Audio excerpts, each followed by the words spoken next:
Friend, আজকের আমি চলে এসেছি আমার বাগানের লাউ গাছ নিয়ে একটা পর্ব।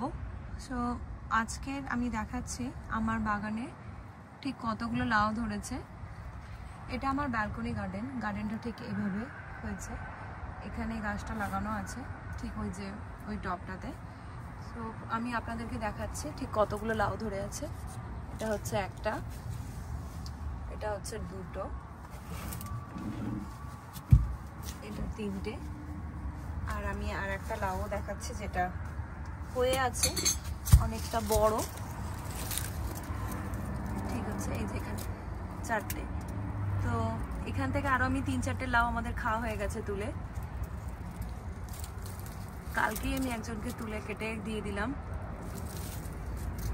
তো এইরকম বড় বড় ঠিক লাউ ধরে আছে। এই লাউটা আমি রেখেছি দানা করার জন্য। এই যে লাউগুলো কি সুন্দর লাউ ধরে আছে দেখুন। তো আজকে আমি আসছি মূল পর্বে। তো এই লাউ গাছ আপনারা কিভাবে টবে করলে এত এত পরিমাণে লাউ পাবেন তা আজকের আমি বলবো। এই যে লাউ গাছটা লাগানো আছে প্রায় এরকম একটা বড় 20 ইঞ্চির টবেতে, এখানে 3টে গাছ আছে। তো এখানে 3টে গাছ থেকে মোটামুটি অনেকগুলি লাউ হয়ে গেছে, 6-7খানারও বেশি লাউ ধরেছে। এখনই তো ধরে আছে প্রায় 4টের মতো। তো এর আগেও 4টে খাওয়া হয়ে গিয়েছে। তো আজকে আমি বলবো যে কি কি সার এবং কি ধরনের মানে ওকে ব্যবস্থা করলে এরকম সুন্দর ফল পাবেন আপনি আপনার গাছ থেকে। তো ফার্স্ট অফ অল এই গাছটাকে আপনাকে প্রথমে মাটি ভালো দিতে হবে। মাটির সার তৈরি করাটা খুবই দরকার, এবং এই গাছে প্রচুর পরিমাণে জল লাগে। এই গাছে আমরা প্রায় সকালে বিকেলে জল দিয়ে থাকি, যেহেতু এটা টবে লাগানো। গাছটাতে প্রচুর জল লাগে। আর আপনারা গাছের চেহারা বুঝতে পারছেন এবং লাউও ধরে আছে সেটা বুঝতে পারছেন। ঠিক এতগুলো লাউ ধরে আছে, তো এর জন্য তো আপনারকে জল প্রচুর পরিমাণেই লাগবে। তো আজকে আমি বলবো যে আমরা কি কি আমি জিনিস ইউজ করি। প্রথমে আমি দেখাচ্ছি, আমি হচ্ছে কি যে চা পাতা এরকম জলে ভিজিয়ে রেখে দিই। এটা প্রায় 2-3 ঘন্টা পরে এটা যখন সুন্দর কালার চলে আসে, এই যে দেখতেই পাচ্ছেন এই খুব সুন্দর কালার চলে এসছে। এই চা পাতাটাকে ভিজিয়ে আপনারা যদি দিতে পারেন, লাউ গাছে প্রচুর পরিমাণে ফুল ধরবে। কারণ এই চা পাতাটা হচ্ছে প্রচুর নাইট্রোজেন থাকে। সো এই নাইট্রোজেন লাউ গাছে দিলে লাউ গাছে প্রচুর পরিমাণে ফুল আসবে। এইরকম আপনারা জলেতে এই যে চা পাতাটা এরকম 1 চামচ এরকম 1 চামচ দিয়ে আপনারা ভালো করে এটাকে নাড়িয়ে দিয়ে দেবেন। আমি তো এটা এখন দিচ্ছি, এটা 1-2 ঘন্টা আগে ভিজিয়ে রেখে যদি দেওয়া যায় সেটা আরও বেশি ভালো হয়।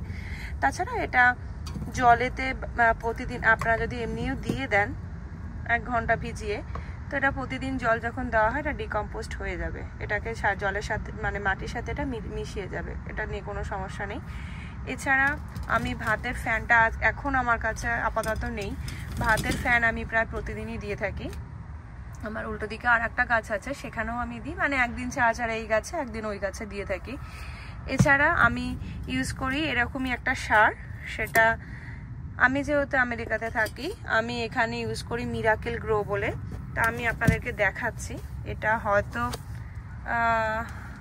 ইন্ডিয়াতে উপলব্ধ না, বা বাংলাদেশে যে সমস্ত বন্ধুরা দেখছেন সেটা হয়তো এটা পাবেন না। মিরাকেল গ্রো, এটার রেশিও হচ্ছে 20-20-20, মিনস নাইট্রোজেন, পটাশ আর ফসফরাস যেটা বলে সেটার রেশিও প্রায় 20-20-20। সুতরাং আপনারা ওখানে ইন্ডিয়াতে বা বাংলাদেশে যে কোনো সারই যেটা 10-10-10 বা 20-20-20 যে রেশিওটা আছে সেই সারটা আপনারা ইউজ করতে পারেন। আমি যেহেতু এখানে এটা পাওয়া যায় সহজেই, তো আমি এই সারটাকে ইউজ করে থাকি। এই সারটা দেখতে অনেকটা এরকম হয়। তো এই সারটা আমি প্রায় 15 দিন অন্তর দিয়ে থাকি। তো এটা দিলে গাছের ফল খুব ভালো হয়, বৃদ্ধি খুব ভালো হয়, এবং গাছে প্রচুর পরিমাণে ফুল আসে, গাছটা অনেক তেজালো হয়। তো চলুন আজকের দেখে নেওয়া যাক আমি ঠিক কেমনভাবে দিয়ে থাকি। তো এইভাবে মাটিতে প্রথমে একটুখানি খুশিয়ে নেবেন।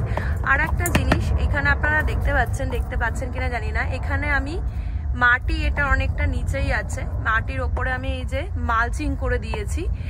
মালচিং কথার অর্থ হচ্ছে কি যে এটা মাটির ওপরে আপনারা যদি গাছের পাতা থাকে সেই পাতাও আপনারা এখানে ইউজ করতে পারেন।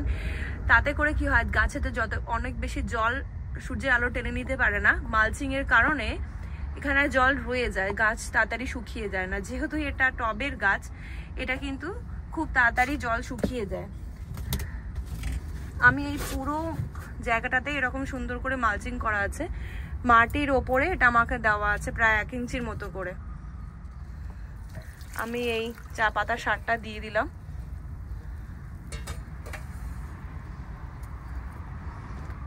তারপরে দিচ্ছি আমি এই সারটা, মিরাকেল গ্রো সার।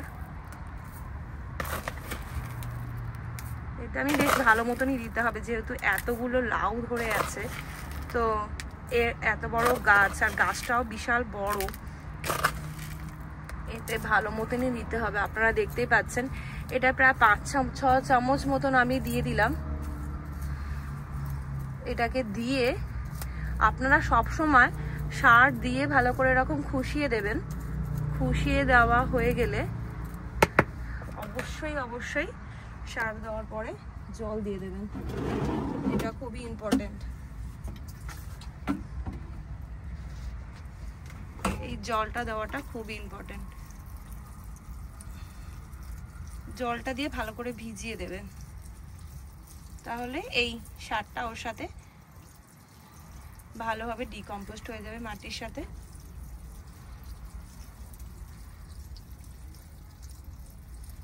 তো এইভাবে করে আমার মতন আপনারাও গাছে প্রচুর পরিমাণে ফল ধরাতে পারবেন।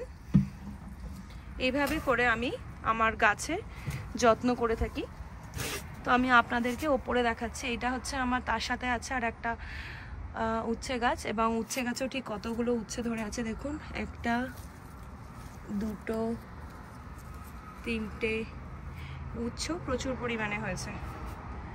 এই হচ্ছে আমার মাচা, এই হচ্ছে আমার গাছ। এটা খুব ছোট্ট জায়গার মধ্যে করা আছে, এবং সেখানেই দেখুন একসাথে অতগুলো ফল ধরে আছে, একসাথে ঠিক এতগুলো ফল ধরে আছে। এটা আমার ব্যালকনি গার্ডেন, ওখানেও একটা আছে 4টে। আমরা এখান থেকে 2-3টে লাউ অলরেডি খাওয়া হয়ে গেছে।